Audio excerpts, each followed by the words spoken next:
छनक छनक झन झंकारितः अखिल जगती भुलवी आहा रसिक मनांच्या तारा गीत कहाण्या हित गुजेही सांगे अभिनव धारा ही प्रसारण इंटरनेट रेडिओ ही प्रसारण इंटरनेट रेडिओ.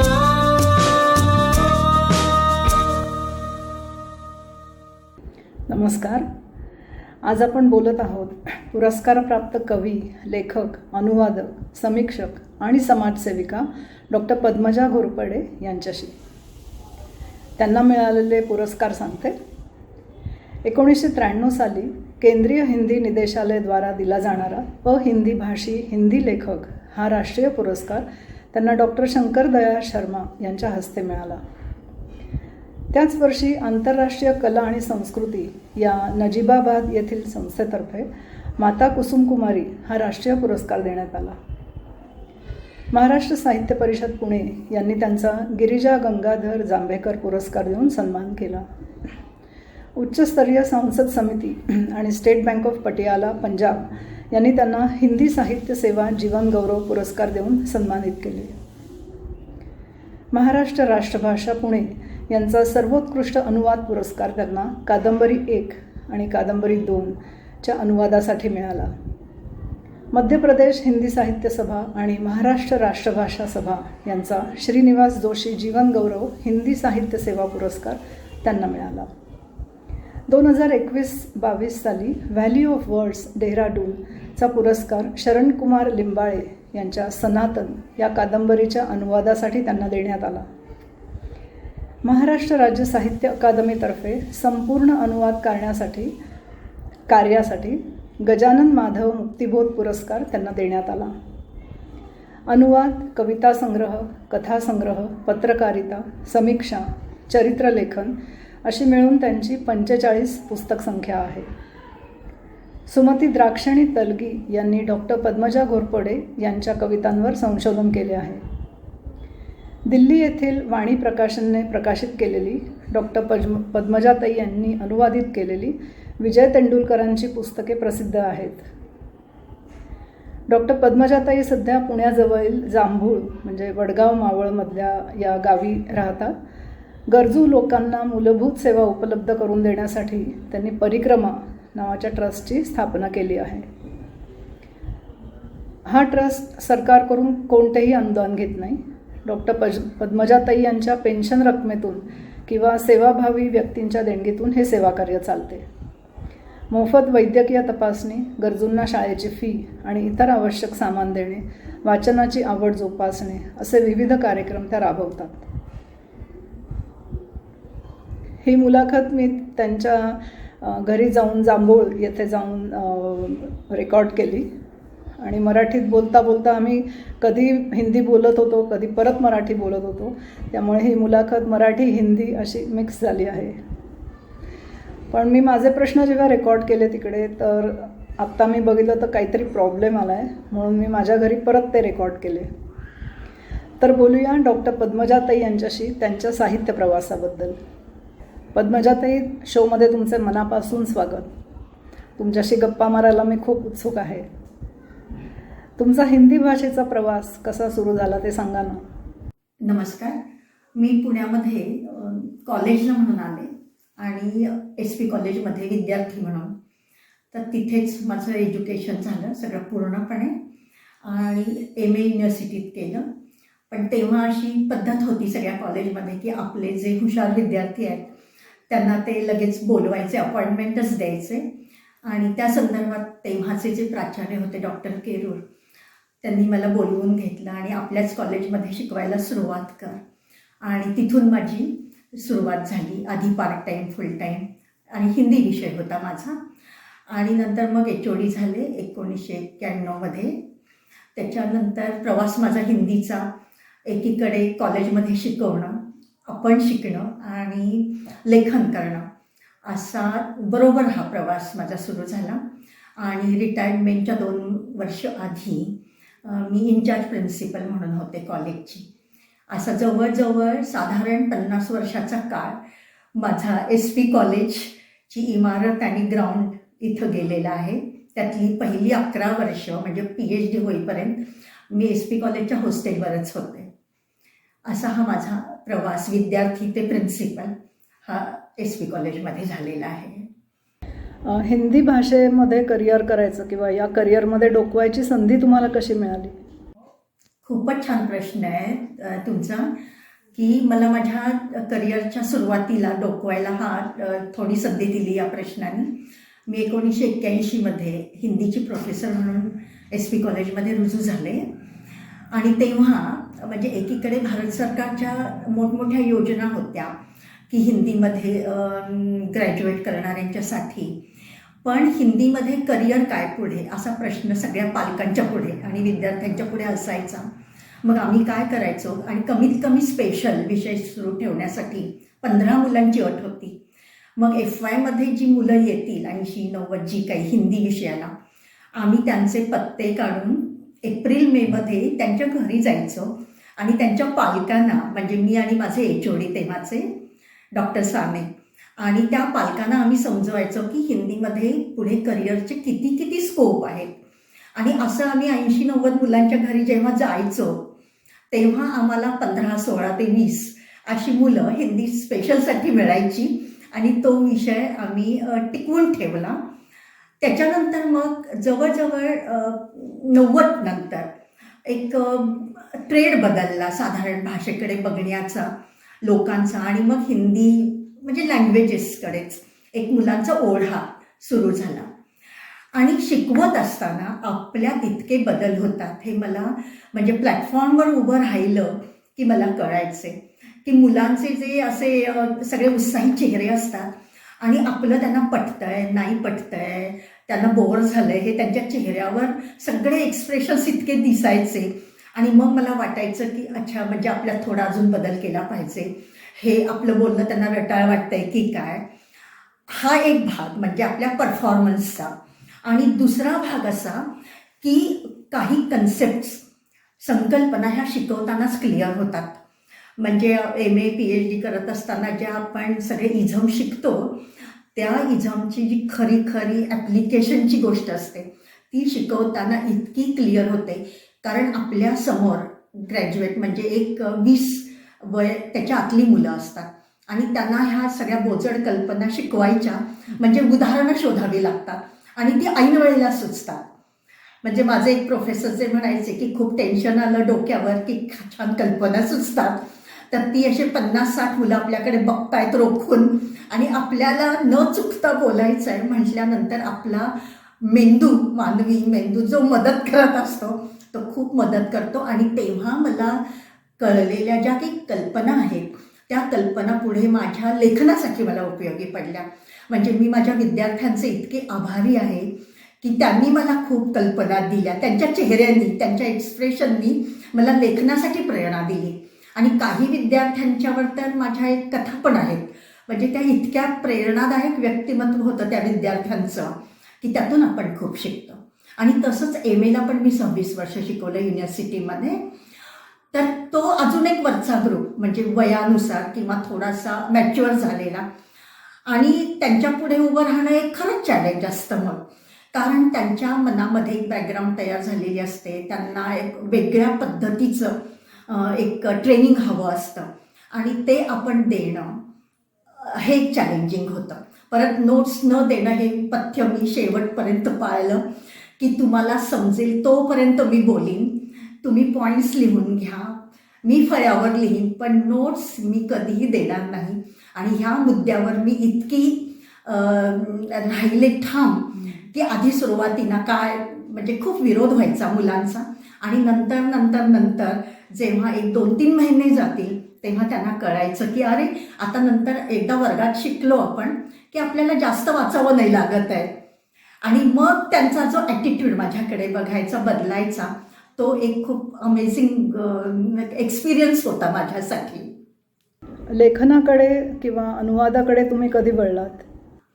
लेखनाकडे वळले म्हणता येणार नाही, ते मला मुळातच आवड होती असं म्हणावं लागेल. कारण मी शाळेत असताना पण अशा कविता करायची, म्हणजे त्या आज वाचल्या तर हसू येईल.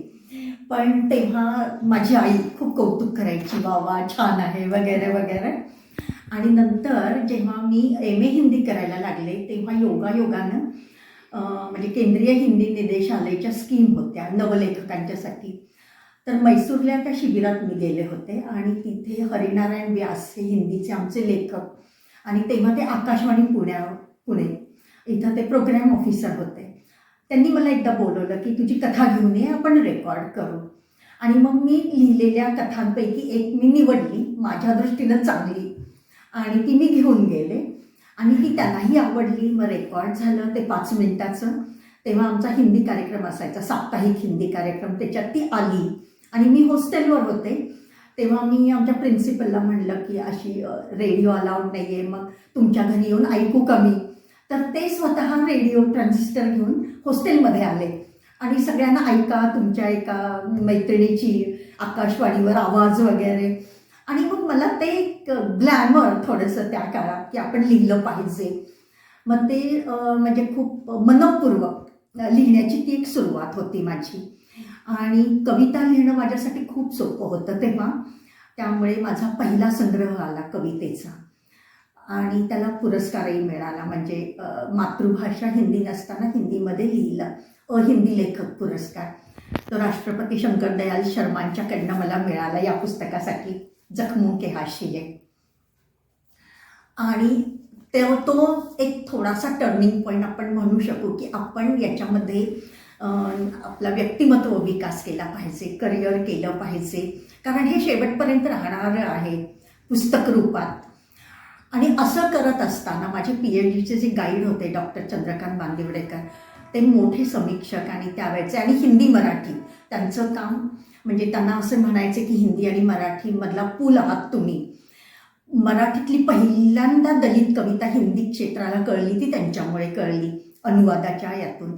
आणि एकदा त्यांनी माझ्यापुढे दिलीप चित्र्यांचं माझे कविताबद्दलचे गैरसमज वगैरे असा जो एक त्यांचा एक लेख होता तो त्यांनी मला दिला आणि अनुवाद करायला सांगितला. आणि दिलीप चित्रे नाव ऐकल्यानंतरच म्हणलं हे खूप अवघड काम आहे, पण त्यांनी माझ्याकडनं करवून घेतलं ते.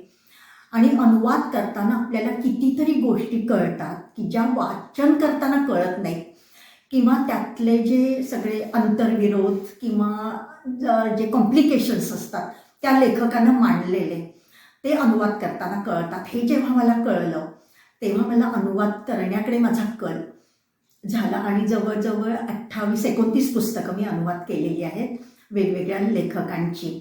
म्हणजे मराठीतून हिंदीत केली आहे, तशी हिंदीतून पण हिंदीची दलित कविता जी आहे ती मराठीत आली, त्याचं पण एक पुस्तक झालेलं आहे. किंवा हिंदीचे जे समीक्षक आहेत खूप मोठे, रामविलास शर्मा, त्यांचं इतिहासाची संकल्पना, साहित्य इतिहासाची संकल्पना असे एक खूप सुंदर पुस्तक आहे. तर ते पण आम्ही मराठीमध्ये आणलं, म्हणजे सह अनुवादक आहे मी त्याची. या पद्धतीनं अनुवादाकडे माझा कल आला. विजय तेंडुलकरांच्या पुस्तकांचा अनुवाद तुम्ही केला आहे, तर ते अनुभव ऐकायचे आहेत. योगायोगानं विजय तेंडुलकरांचे अनुवाद करण्याची पुस्तकांचे आलं माझ्याकडे एक काम, आणि मला खूप आनंद झाला कारण त्यांची पुस्तकं वाचली होती आणि ती कळायला अवघड आहेत, पण कळल्यानंतर खूप त्याच्यात आपण आनंद घेऊ शकतो.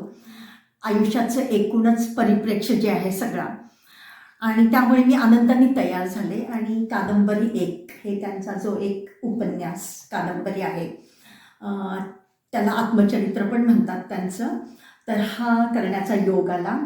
आणि हे केल्यानंतर मी तेंडुलकरांना एक पत्र पाठवलं होतं की अनुवाद कसा झाला हे मला कळवा. आणि तेव्हा त्यांचं 4 ओळीचंच एक पोस्टकार्ड आलं होतं, आणि त्यातून मला असं वाटलं की ते आपलं कौतुक करतात, याचा अर्थ आपण खूप काही जवळपास पोचलेलो आहोत. त्यांचं जे म्हणणं आहे ते हिंदीमध्ये आणायला. आणि लगेच त्यांनी त्याच्यातच लिहिलं होतं की कादंबरी 2 ही जी आहे त्याचं पण अनुवाद तुम्ही कराल तर मला आनंद होईल. मी हा करायला घेतला तेव्हा ते आजारी होते, खूप हॉस्पिटलाइजच होते, आणि मला असं वाटत होतं की हे पुस्तक पण त्यांनी पाहावं, पण योग नाही आला कारण ते गेल्यानंतर 15 दिवसांनी हे पुस्तक प्रकाशित झालं. मग आम्ही त्यांच्या कन्या त्यांच्या घरी जाऊन ह्याचं प्रकाशन केलं. पण विजय तेंडुलकरांचा जो आयुष्याचा एक आवाका है वो हिंदी में लाते समय मुझे बहुत अच्छा लगा, क्योंकि हिंदी भाषा की जो सक्षमता है उसका मुझे पता चला. और मराठी में उन्होंने जो कुछ एक प्रतीकात्मकता और एक वाक्य के पीछे असंख्य अनुभव की जो वो पाठकों पर छोड़ते हैं कि आप इसके पीछे जो मुझे कहना है वो जान लीजिए. मतलब एक लेखक पाठकों को भी कितना समृद्ध बनाता है, सक्षम बनाता है, ये विजय तेंदुलकर जी से मैंने सीखा कि वे बोलते बहुत कम हैं और पाठकों को एक चुनौती देते हैं कि मुझे जो कहना है वो आप समझ लीजिए. कादम्बरी 1 में दरअसल वो दिखने के लिए बहुत आसान है काम करना, लेकिन जब अनुवाद करते हैं तो मुझे लगता है कि उनके जो निजी अनुभव है उसके पीछे उन्होंने सामाजिकता, बदलते परिप्रेक्ष्य, बदलते अनुभव और बदलते मूल्य, यहाँ तक वे पहुँचे हैं. इसीलिए मैं तो उसे आत्मकथा नहीं कहूँगी, क्योंकि वो समाज की आत्मकथा है यदि कहना होगा तो. और कादम्बरी 2 ये तो उससे भी और एक दिक्कत वाला काम है, क्योंकि दिखने के लिए राजनीतिक उपन्यास है, लेकिन इतना प्रतीकात्मक है कि एक चूहे पालने वाला आदमी और चूहों का एक प्रतीक, और उसके पीछे से आप राजनीति पर इतने भाष्य करते रहते हैं, इतने आपके कमेंट्स आते रहते हैं. इसके पहले कमेंट, भाष्य, व्याख्या, ये सारे शब्द कम है, इसके पीछे वे कुछ कहना चाहते हैं. तो ये 2 किताबें मैंने जब की तो इनके जो प्रकाशक है, वाणी प्रकाशक, उन्होंने कहा कि उनके नाटकों का भी अनुवाद करना है हमें. और उनका जो बहुचर्चित नाटक खामोश अदालत जारी है, इसका अनुवाद पहले आप कीजिए और बाद में उनके जो दूसरे नाटक है उनका कीजिए. खामोश अदालत जारी है जब अनुवाद मैं करने लगी, वाकई मैं कहती हूँ कि मेरा अनुभव है कि मैं इस दुनिया में वापस ही नहीं आना चाहती थी कि हम जिस दुनिया में रहते हैं वो दुनिया जितनी सुंदर दिखती है उसके पीछे इतनी बीभत्स या क्रूर मानसिकता हमारे आसपास हो सकती है क्या, इसका एक भयावह अनुभव ये नाटक हमें देता है. आसानी से शुरुआत करके तेंदुलकर जी की एक बात है कि बहुत आसानी से लगता है कि एक बहुत मामूली सी बात हमारे सामने रख रहे हैं, लेकिन जैसे जैसे वो बात आगे बढ़ती है तो वो उसका मामूलीपन कब का छूट जाता है और वो इतनी गहराई तक पहुंचती है कि वहाँ पहुंचते पहुंचते पाठकों की सांस फूल जाती है. अनुवादक के क्या हाल होते होंगे ये आप कल्पना कर सकते हैं. लेकिन जब वो पकड़ में आती है बात, वो जो कहना चाहते हैं, मतलब मुझे लगता है कि विजय तेंदुलकर और कविता इनका बहुत गहरा संबंध है. कविता समझने के लिए जैसे कहते हैं ना, 2 पंक्तियों के बीच की खाली जगह पे आप पढ़िए, कविता वहाँ होती है. रीड बिटवीन द लाइन्स, ये जो बहुत पुरानी और सटीक परिभाषा है कविता की, उसी तरह है. ये गद्य है कि कविता है समझ में नहीं आता विजय तेंदुलकर जी का, इसीलिए 2 वाक्यों के बीच की खाली जगह पे बहुत पढ़ना पड़ता है और फिर उनको शब्दों में बांधना. तो ये जितना चुनौतीपूर्ण काम है उतना वो आनंददायी भी है. और मुझे लगता है कला का अंतिम उद्देश्य आनंद प्राप्ति ही होता है. ये आनंद प्राप्ति मुझे अनुवाद में मिली. अनुवाद करते समय कौन सी दिक्कतें आती है? अनुवाद करते समय दिक्कत का एक सवाल हमेशा आता है और वो बात सही भी है. एक तो सबसे बड़ी बात है, मराठी से हिंदी में अनुवाद करते समय इतनी दिक्कत नहीं आती. अब आप कहेंगे कि ये थोड़ी उल्टी बात हो रही है, क्योंकि मेरी मातृभाषा मराठी है और हिंदी ये सेकंड लैंग्वेज के रूप में मैंने सीखी हुई है. लेकिन फिर भी ये मैं कहूँगी कि हिंदी भाषा की जो एक शब्द संपदा है, क्योंकि हिंदी में उर्दू है, बंगाली है, पंजाबी है और सारे शब्द, मराठी के भी शब्द हिंदी में इस तरह से हिंदीमय हो गए हैं, इसीलिए शब्दों की दिक्कत नहीं आती। जहाँ दिक्कत आती है वो जो हम आंचलिक कहते हैं, ग्रामीण, ऐसे कोई संदर्भ आते हैं या सब्जियों के वगैरह वगैरह जो नाम होते हैं, मतलब आंचलिकता, या दलित साहित्य का जो अनुवाद करता है उस वक्त शब्दों की या उस परिवेश की थोड़ी सी दिक्कत आ सकती है। मराठी से हिंदी में अनुवाद करते समय कभी कभी डिक्शनरी की मदद लेनी पड़ती है और दुर्भाग्य ये है कि ये डिक्शनरीज, शब्दकोश की कमी है। एक महाराष्ट्र राष्ट्रभाषा सभा की डिक्शनरी बहुत अच्छी है, गोपने ने, और उन्होंने बहुत पुरानी डिक्शनरी है, लेकिन फिर भी वो बहुत काम आती है। उसके बाद केंद्रीय हिंदी निदेशालय ने भी काफ़ी शब्दकोश बनाए हैं, हिंदी मराठी अंग्रेजी, हिंदी मराठी बांग्ला, इस तरह से। तो शब्दकोशों की मदद तो लेनी पड़ती ही है, लेकिन वो केवल समझने के लिए। और जब अनुवाद करते हैं प्रत्यक्ष रूप से तो भाषा के दो भाषाओं का जो एक संघर्ष होता है, कोई भी भाषा लीजिए, अभी मैं हिंदी मराठी अनुवाद करती हूँ, मराठी हिंदी, तो इन दो भाषाओं की बात हम करेंगे। तो भाषाओं की जैसी अपनी सीमाएं होती है वैसी सक्षमताएं होती है। हिंदी की सक्षमता ये है कि वहाँ शब्दों की कमी नहीं है या एक्सप्रेशन की जो संप्रेषणता है उसकी कमी नहीं है। लेकिन यदि ये उल्टा करने लगे, मतलब हिंदी से मराठी में जब हम आते हैं तो दिक्कत शब्दों से आती है वहाँ, और संप्रेषणता की एक कमी होती है। तो इसको एक क्या कहते हैं, ओवरटेक करना पड़ता है, ओवरकम होना ही पड़ता है। फिर इसीलिए एक पुराना तरीका ये था कि आप टिप्पणियाँ दीजिए, फुटनोट दीजिए, लेकिन मुझे वो इतना सही तरीका नहीं लगता कि वो विश्लेषणात्मक हो जाता है। तो मैंने वहाँ मेरी कविता की सूझबूझ मुझे काम आ गई। तो कविता में जिस तरह से हम भावानुवाद करते हैं तो उसी तरह से यदि हम यहाँ भी करें गद्यों में तो वो बहुत अच्छा होगा। और ये मैंने आजमाया और उसके बहुत अच्छे परिणाम भी सामने आए। मतलब मूल तथ्य को कोई बाधा न पहुँचाते हुए यदि हम जहाँ ज़रूरत है वहाँ प्रतीकात्मक रूप से या भावात्मक रूप से अनुवाद करें तो वो और अधिक अच्छा पाठकों पर प्रभाव जमाता है। ये मुझे स्वयं लेखकों ने बताया और तब से मैंने ये शुरू किया कि चलिए जहाँ ज़रूरत है वहाँ हम प्रतीकात्मकता से काम ले, बिंबात्मकता से। ये सारी कविता की विशेषता है, इमेजेस या सिंबल्स। तो ये गद्य में हम यदि इसका इस्तेमाल करें, और मैंने करना शुरू किया।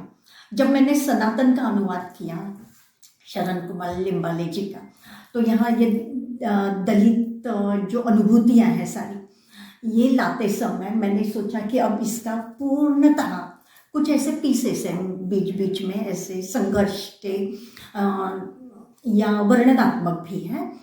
तो वहाँ मैंने ये किया और शरण कुमार लिम्बाले जी ने मुझे बार बार फ़ोन करके कहा कि ये बहुत अच्छा हो रहा है, बहुत अच्छा हो रहा है।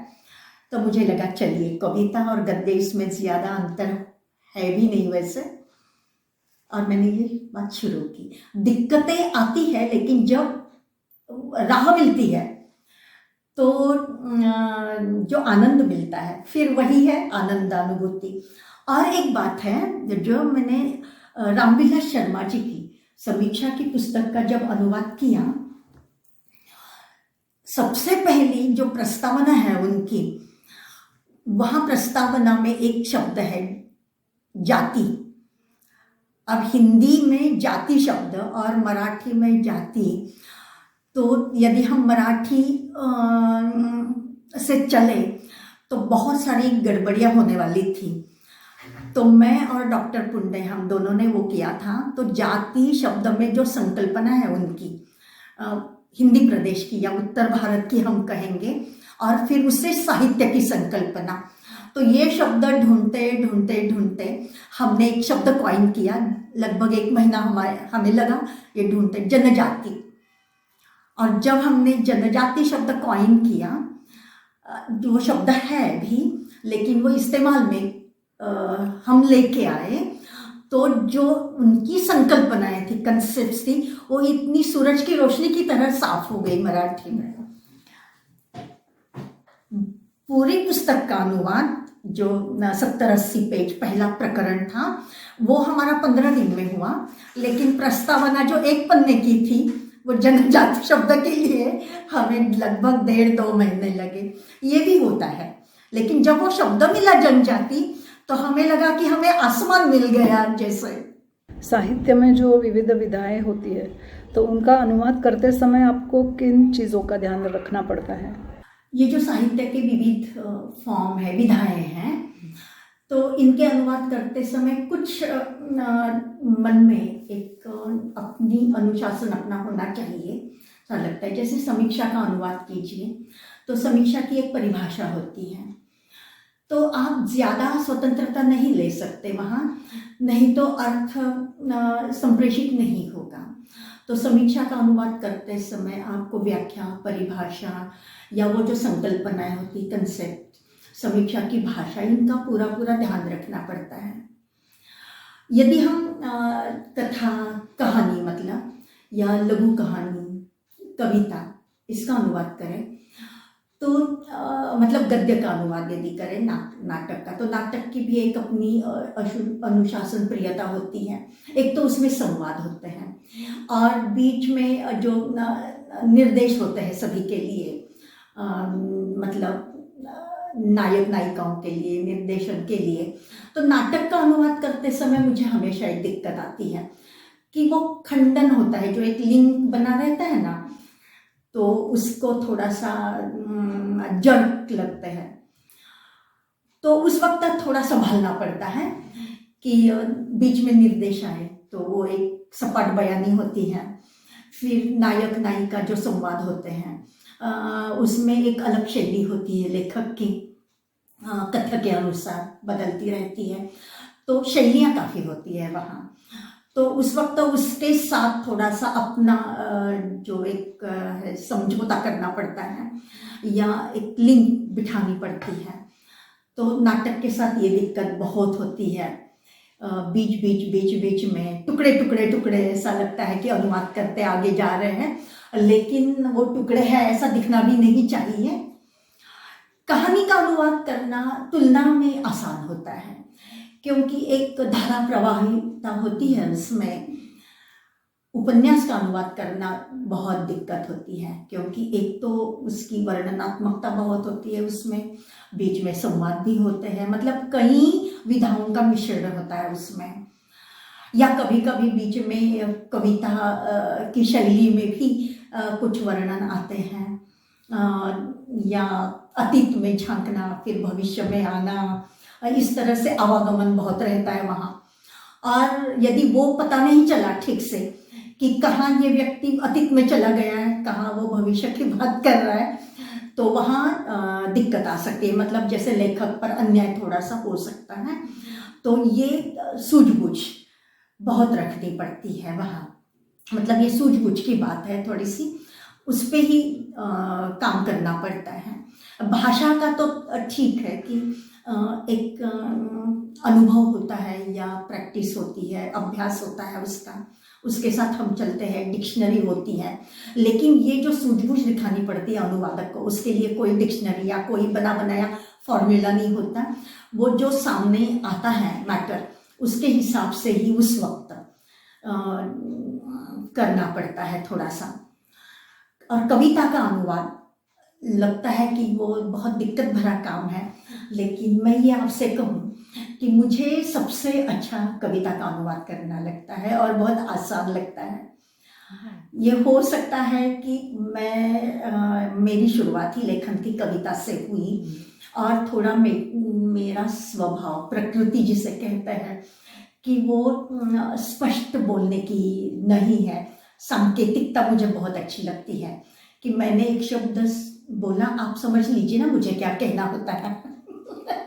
और ये मैचिंग है कविता के साथ कि कविता भी बहुत कम बोलती है और बहुत कुछ समझाना, मतलब समझ लो मुझे, ये पाठकों से अपेक्षा रखती है वो। कविता के साथ मैं एक मजे की बात बताऊं, केंद्रीय हिंदी निदेशालय की एक पत्रिका निकलती थी भाषा नाम की, और उसमें भारत की सारी भाषाओं का अनुवाद वो करवाते थे। तो जैसे मुझे बताया, एक कविता दी मराठी की, हिंदी में अनुवाद कीजिए इसका। तो मराठी की स्क्रिप्ट होती थी सामने, उसके सामने हिंदी का अनुवाद आता था। मराठी कविता की 10 लाइनें हैं तो आपकी हिंदी की भी 10 ही लाइनें होनी चाहिए। मतलब टेक्निकल गोष्ट, तकनीक कितना संभालना है, मतलब ना आप ज़्यादा शब्द संख्या बढ़ा सकते हैं ना कुछ कर सकते हैं, तो वहाँ तकनीक का ज़्यादा ध्यान रखना पड़ता था। और कविता का अनुवाद करते समय आसानी ये है कि वहाँ हम बिंबात्मकता, प्रतीकात्मकता से जो काम लेते हैं ना, तो वो बहुत आसानी रहती है उसमें। तो ये हुई अलग अलग विधाओं के अनुवाद की जो समस्याएं हैं। तो लेकिन मुझे ऐसा लगता है कि विधाएं समस्याएं पैदा करती हैं और उन विधाओं में ही उसके हल भी मिलते हैं। वो कहती है कि मेरा अनुवाद करना है तो जरा ऐसे ऐसे करो, मतलब किताबें पाठकों से जो बोलती हैं वो बात होता है आदान प्रदान का। समकालीन हिंदी कविता, इस पुस्तक की समीक्षा आपने की है, तो उसके बारे में बताइए। समकालीन हिंदी कविता की नई सोच, ये मेरी जो किताब आई, तो 1960 से लेकर 2009 तक की कविता का मैंने प्रातिनिधिक रूप से चयन किया। इसमें समकालीन हिंदी कविता, तो इस शब्द से ही पता चलता है कि ये हमारे समय की कविता है, लेकिन समकालीन होते हुए भी समय के आगे बढ़ने वाली कविता है ये। तो नई सोच यानी मेरा कहने का तात्पर्य समीक्षा की ओर से कि जैसे जैसे भाव तथ्य बदलते रहते हैं, अनुभव बदलते रहते हैं, तो समीक्षा के मानदंड भी बदलने चाहिए। होता क्या है कि कवि उत्तराधुनिकता काल की अनुभूति व्यक्त करता है, लेकिन उसे जांचने के लिए समीक्षा के मानदंड यदि हमारे 1960-70 के होंगे तो उस कविता पर अन्याय होता है। फिर उसकी जो सक्षमताएं हैं या जो अच्छाइयाँ, उसका जो सौंदर्य है वो पाठकों के सामने नहीं आता। और समीक्षा का एक काम है कि आप सामान्य पाठकों के लिए उस कविता की जो सौंदर्यानुभूति है उसको खोलकर बताएं। तो मुझे ऐसा लगता है कि जिस कालखंड की कविता है, यानी वो कवि जिस समय में जी रहा है और जिस समय के अनुभूतियां वो व्यक्त कर रहा है, तो अनुभव और अनुभूतियों के साथ उसके प्रतीक बदलते हैं, उसके बिंब बदलते हैं, उसकी भाषा बदलती है। तो इसका सौंदर्य उद्घाटन यदि करके दिखाना है तो समीक्षक के पास समीक्षा के सिद्धांत भी उसी काल के अनुरूप होने चाहिए। तो मैंने ये जो इसमें जो कविताएं मैंने प्रातिनिधिक रूप से जिन कवियों का चयन किया वो बिल्कुल नए नए प्रयोग करने वाले कवि हैं। मतलब 1960 में भी जो धारा प्रवाह चल रहा था उससे आगे बढ़े हुए कवि, या 80 में भी जो इज़्म था, जो बात था उसको लांग कर आगे जाने वाले कवि, मतलब अपने काल का संक्रमण करके आगे जाने वाले कवि, ऐसे मैंने कवि चुने। तो इनकी कविता की जो समीक्षा हुई हिंदी में, तो मुझे हमेशा अखरता रहा ये कि मुझे लगता था कि कवियों पर अन्याय हुआ है। तो मैंने सोचा क्यों ना मैं ही, मुझे जो उस कविता की समझ आई, मैं ऐसा नहीं कहती कि मुझे पूरी तरह से वो कविता समझी, लेकिन जो मेरी अनुभूतियाँ थी तो मैं उसके हिसाब से उसकी समीक्षा करूँ। तो थोड़ा सा मैं आपको उसके शीर्षक यदि पढ़ के बताऊँ तो आपको एक पता चलेगा कि इसमें क्या है। हिंदी की गीत विधा, बीच बीच के मैं पढ़ रही हूँ। साठोत्तरी कविता की उपलब्धियाँ, आद आदमी के बयान, फिर समकालीन कविता में कवयत्रियों का योगदान। आगे देखिए, एक कवि है हरिनारायण व्यास। तो मैंने कवि का नाम नहीं लिखा उस अनुक्रमणिका में। तृष्णा के संदर्भ तलाशते हुए बोधि वृक्ष तक पहुंचा हुआ कवि। तो तृष्णा ये उनकी कविता के नाम है। इस तरह से तो तृष्णा यानी प्यास, यानी बहुत ही भौतिकता से लेकर वो बोधि वृक्ष तक उनकी कविताएं कैसी पहुंची। तो इसे आप भावात्मक समीक्षा भी कह सकते हैं। लेकिन समीक्षा करते हुए समीक्षा के सारे मानदंड जो है, इजम्स, वो मेरे दिमाग में थे कि ये प्रयोगशील कवि है या सुररियलिस्टिक है या रियलिस्टिक है। लेकिन मैंने केवल उसी को उसी के बंधन में समीक्षा नहीं की, इसीलिए नई सोच। हिंदी कविता का सच, दुष्यंत कुमार ये हिंदी के इतने गजल और इतने सक्षम कवि है। मतलब एक किताब में आज तक उनका नाम जो रहा, हाँ, तो मुझे ऐसा लगता है कि इतनी सक्षमता से गजल लिखने वाला कवि, और गजल कहते ही हमारे सामने उर्दू की गजल और वो पारंपरिकता सारी है कि प्रेम और इश्क और अनुभूतियाँ, लेकिन इन्होंने राजनीति पर गजल लिखी है। दही सा शीतल चांद था कल, न जाने कब स्याह चांद होगा। स्याह चांद होता ही नहीं, अमावस्या के दिन चांद होता ही नहीं, लेकिन स्याह चांद ये कल्पना।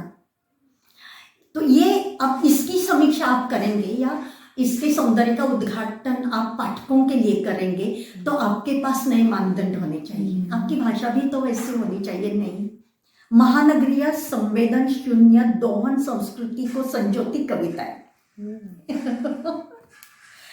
किरण चित्रों का काव्यात्मक, मतलब एक कविता की पुस्तक है, तो उसमें चित्रकार ने पेंटिंग्स और उसके अनुसार कविताएं, मतलब पेंटिंग्स को देखकर कविताएं लिखी है या कविता के आधार पर पेंटिंग्स है, ये अंत तक पता नहीं चलता। हाँ, तो किरण यात्राओं का काव्यांतरण, इस शीर्षक से मतलब दो अलग अलग विधाएं भी नहीं है, मतलब एक एक्सप्रेशन के फॉर्म है, एक चित्र है और एक कविता है, शब्द है और वहाँ रंग है, और दोनों एक दूसरे में ट्रांसफर हो रहे हैं। तो ऐसा समाज के सरोकारों की अनुभूतियों की आस्था, सवालों से टकराती हुई कविताएं, मतलब आज कविता सवाल बहुत करती है। मतलब मेरी जो पहली किताब आई ना, जख्मों के हाशिए, तो उसमें भी समीक्षा जो आई थी उसकी, तो ये कवयित्री इतने सवाल क्यों खड़े करती है। तो विविध स्वरों में बद्ध जिंदगी की कविता है, ऐसा जो कवि है। उसके बाद दाहक पीड़ानुभूति की समाज केंद्रित कविताएं, समय के आगे बढ़ते सोच की कविताएं, संवेदनशील यथार्थ की कविताएं, संवेदनशीलता के अनोखे हिंदी दस्तावेज, मतलब डॉक्यूमेंटेशन ही होता है कविता एक तरह से, भाषा अलग है इसकी। कविता इतिहास के साक्षात दर्शन, ऐसे टायटल ही है, ये नई सोच। भाषांचा एकमेकांवर प्रभाव होत असतो, तर याबद्दल तुमचे विचार ऐकायचे आहेत। हिंदी भाषेचा मराठीवर प्रभाव आहे का किंवा मराठीचा हिंदीवर आहे का, तर मला असं वाटतं सगळ्याच भाषांचा एकमेकावर खूप प्रभाव असतो आणि त्यांच्यामध्ये इतकं सौहार्द असतं की कोणीच कोणाला म्हणायला जात नाही माझा शब्द का घेतला, हा तुझा आहे हा माझा आहे। काही शब्दांचं तर आपल्याला मुळही कळत नाही ते कुठून आलेत नक्की। तर हिंदी भाषेचा प्रभाव हा समाचारपत्र म्हणजे वर्तमानपत्रावर पण इतका दिसतो, संप्रेषणीयता, धन्यवाद, हां, आता ह्याच्यासाठी चांगले मराठी शब्द आहेत की, पण तरीसुद्धा अभिव्यक्ती कौशल हे सगळे शब्द इतके मराठीमध्ये येतात आणि हे आपल्याला सर्रास कुठल्याही न्यूजपेपरमध्ये पाहायला मिळतील। आता समजा एखाद्या माणसाला पुरणपोळी हा मराठी शब्द त्याला खाऊ घालायचा आहे हिंदीवाल्याला आणि त्याला विचारलं ह्याच पदार्थाचं नाव काय, आता जर तिथे पुरणपोळी नाहीच आहे तर तो मराठीत शब्द सांगेल ना त्याला पुरणपोळी, आणि हिंदीवाला जास्त काय करेल, पुरणपोळी म्हणेल नसल्यामुळे, पण झाला तो हिंदी भाषी शब्द। म्हणजे हिंदीतले मुक्तिबोध लेखक जे आहेत गजानन माधव मुक्तिबोध, तर त्यांच्या एका ह्याच्यामध्ये हा पुरणपोळी शब्द येतो आणि हिंदी भाषिकांना काही अडचण पडत नाही कारण ते समजून घेतात हा पदार्थ काय आहे। तर हे आदान प्रदान, आता मी मराठी बोलते पण आदान प्रदान म्हटलंच ना, देवाणघेवाण, तर हे चालूच राहणार आहे आणि मला वाटतं की त्याच्याबद्दल आपण खूप ताठर भूमिका न घेतलेलीच बरी, आणि घेतली समजा तरी भाषा त्याला जुमानत नाहीत. त्या त्यांच्या प्रवाहीपणाने पुढे जात असतात. सगळ्यांचे शब्द त्या जातात. कृष्णा सोबती म्हणून हिंदीची एक लेखिका आहे, तर तिनं हिंदी उपन्यास लिहिला, त्याच्यात एवढ्या पंजाबी शिव्या. आता त्या म्हणजे हिंदी भाषकांना सुद्धा ते पंजाबी शब्द माहिती नाही, पण तो उपन्यास जर वाचायचा असेल म्हणजे कादंबरी वाचायची असेल तर त्यांना ते तेव्हा समजून घ्यावं लागलं. कोणीतरी आपल्या आजूबाजूला असतं, ते समजावून सांगतात, ते शब्द रूढ होतात. आता KG वगैरे आपण म्हणतो ते काही मराठीत शब्द आहेत का, किंवा भारतीय पण नाही आहेत. किंडरगार्टन तर KG जर म्हटलं तर आपल्याला सहज समजू शकतो. जवाहरलाल नेहरू शुद्ध भारतीय वगैरे वगैरे, पण हा जवाहर शब्द आला कुठून? अरबी फारसीमधनं आलेला आहे. अननस हा पोर्तुगीजमधनं आलेला, म्हणजे असे जे शब्द आहेत. आणि तुम्हाला एक गंमत सांगू का मी, म्हणजे घडलेला किस्सा. तर आमच्या घरी एक कामाच्या बाई होत्या, मावशी, आणि मी कोचवर बसले होते आणि TV वर एक पुस्तक होतं. मला उठायचा कंटाळा आला. मी त्यांना म्हणत होते, मावशी ते पुस्तक द्या. त्या इकडे बघतायत तिकडे बघतायत, त्यांना कळेना म्हणजे मी काय मागते ते. आणि शेवटी म्हटलं, ताई काय पाहिजे? म्हटलं ते TV वर ठेवलेलं पुस्तक द्या. तर मग त्या उठल्या, घेतलं, तर म्हणे सरळ मराठीत म्हण ना बुक. तर काय पुस्तक इंग्रजीत चाललंय. आता म्हणजे भाषा हे ज्या शब्दांचं सरलीकरण, सहजीकरण, वापरातले शब्द.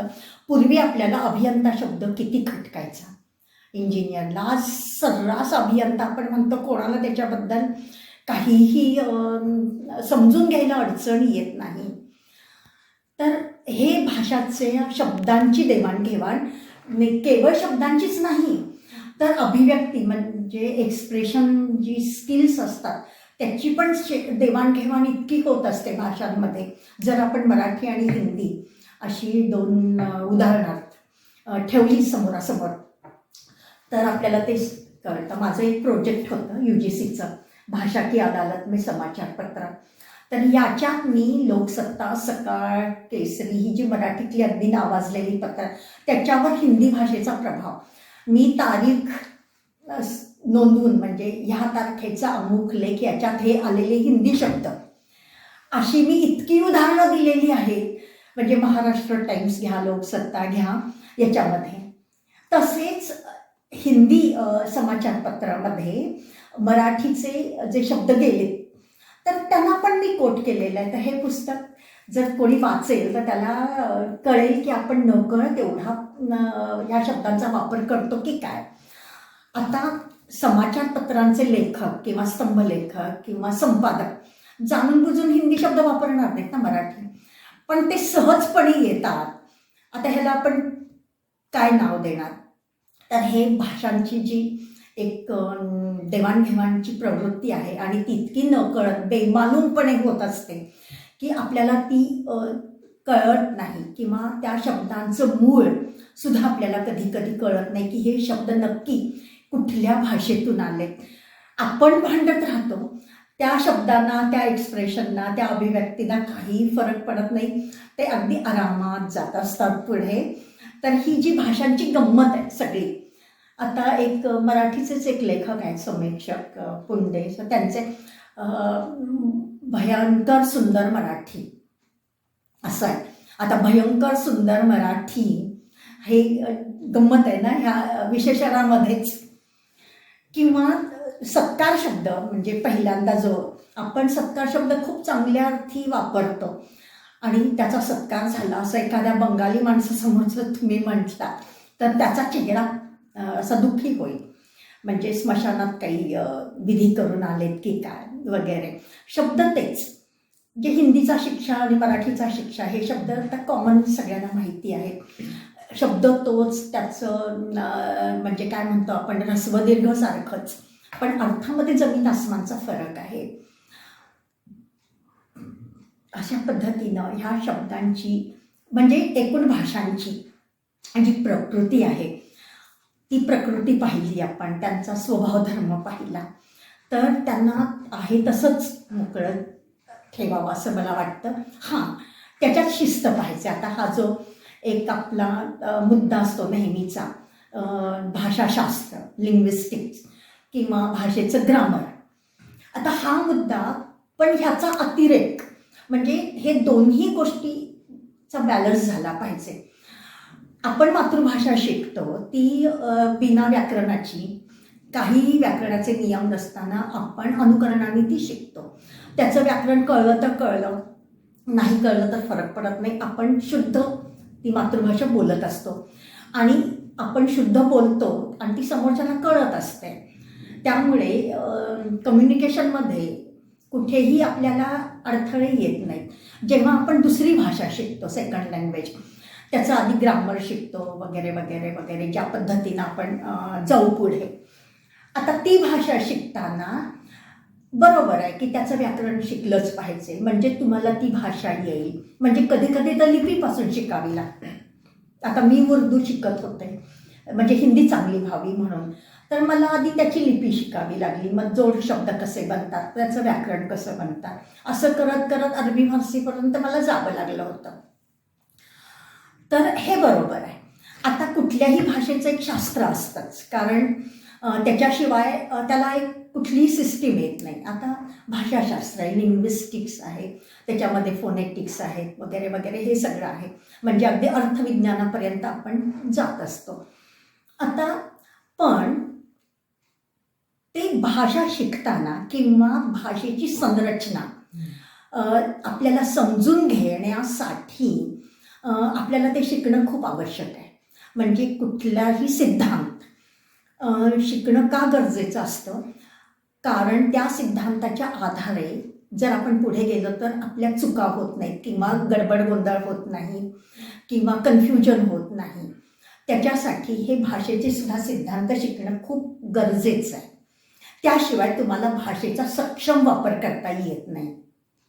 आणि भाषेचा, कुठल्याही भाषेचा सक्षम वापर करायचा असेल तर त्याचं व्याकरण पाहिजे.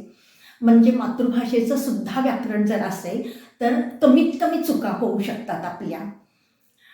आणि दुसऱ्या भाषेंचं, म्हणजे जेवढ्या भाषा आपण शिकू त्याचं व्याकरण, त्याचं भाषाशास्त्र हे सगळ्यांचं एकच आहे. थोडक्यात उदाहरणं फक्त वेगवेगळे असतील, पण स्ट्रक्चर वाईजचे आहे. ते त्यांनी सगळं एकूण अभ्यास करून ते सिद्धांत सगळ्या भाषांना लागू होतील, असंच ते लिंग्विस्टिक्स आहे. आता ह्याचा उपयोग होतो कधी, एकतर भाषा शिकताना किंवा कधी कधी अर्थाचे आपल्याला नीट अर्थ कळत नाहीत, कन्फ्युजन जेव्हा होतं, तेव्हा आपण जर लॉजिकली गेलो तर आपल्याला त्यात दडलेले अर्थ आपल्याला नीट कळू शकतात. म्हणजे आता उदाहरणच घ्यायचं झालं तर माझ्याकडे अतिश्रीमंत लोक आहेत आणि व्यापारीही आहेत, असं मी जर वाक्य बोलले तर अतिश्रीमंत हे विशेषण व्यापाऱ्यांना लागू होतं की नाही, हे कन्फ्युजन आहे. का ते अतिश्रीमंत लोक वेगळे आणि व्यापारी. मग इथं आपल्याला लॉजिक, भाषेचं शास्त्र हे कामाला येतं आणि संदर्भासहित ते व्यापारीसुद्धा अतिश्रीमंत असणार, हे आपण तिथं तो शब्द नसला तरी आपण तो जोडू शकतो. म्हणजे असे जे एक गॅप्स असतात मधले, समजण्याच्या दृष्टीनं किंवा अर्थ लावण्याच्या दृष्टीनं अर्थाचे अनर्थ होऊ नयेत, याच्यासाठी भाषाशास्त्र आणि व्याकरण ह्याची पक्की समज पाहिजेच माणसाला.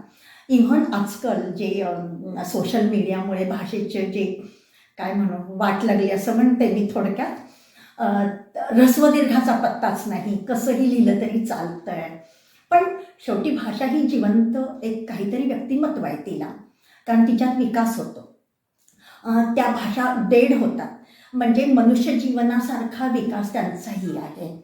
जर आपण भाषा ही एक आयडेंटिटी मानली, विकास मानला, तर त्याच्यामध्ये त्याची अंग आहेत ही सगळी. आणि भाषा विज्ञान ह्या म्हणजे ध्वनी विज्ञान, अर्थविज्ञान ह्यांना अंगच मानतं.